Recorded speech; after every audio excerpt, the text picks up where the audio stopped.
Une histoire qui change une vie, de la haine à l'espoir dans un village tranquille d'Allemagne. Dans le charmant village de Rothenburg, en Allemagne, se dressait une école aux murs anciens comme la plupart des maisons de ce simili-comté enneigé. Ce jour-là, une maîtresse d'école entra dans la classe de 5e, les yeux emplis de compassion, et lança à ses élèves « Je vous aime tous ». Toutefois, dans son fort intérieur, se cachait une exception, un garçon nommé Teddy.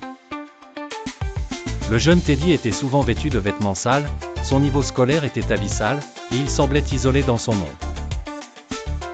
La maîtresse, agacée par ce tableau, avait pris l'habitude de corriger ses copies à l'aide d'un stylo rouge, marqué d'un grand F pour Fell, savourant une victoire amère chaque fois qu'elle annotait ses erreurs. Un après-midi, en revisitant les dossiers scolaires de chaque élève, elle tomba sur celui de Teddy et fut frappée de stupeur. Le professeur de première année avait écrit « Teddy est un enfant brillant, talentueux, qui accomplit son travail avec précision ». Le deuxième professeur ajouta « Teddy est apprécié par ses camarades, mais on le voit perturbé depuis que sa mère est atteinte d'un cancer ».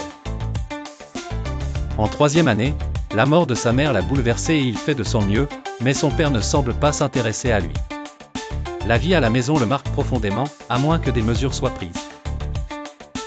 Et un autre professeur en quatrième année nota « Teddy est replié sur lui-même, peu motivé par les études, il n'a pas d'amis et s'endort en classe ». Le cœur de la maîtresse se serra de honte. Puis, arriva Noël, chacun des élèves apporta une offrande, enluminée de rubans colorés, sauf Teddy, qui offrit un présent enveloppé d'un sac à provisions usé. L'enseignante sentit les larmes monter en ouvrant son cadeau, un collier orné de pierres manquantes et une demi-bouteille de parfum. Face au rire moqueur, elle déjoua l'hilarité en exprimant sincèrement sa gratitude, ornant son cou du collier et déposant un peu de parfum. Après les cours, Teddy l'interpella timidement « Vous sentez comme ma mère aujourd'hui ».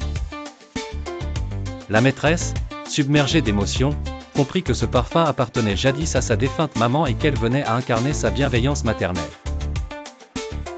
Dès lors, elle s'occupa particulièrement de l'enfant, l'aidant à trouver à nouveau son chemin. À la fin de l'année, Teddy éblouit tout le monde par ses progrès. Ainsi, le petit garçon, autrefois invisible aux yeux des adultes, devenait le plus remarquable élève de la classe.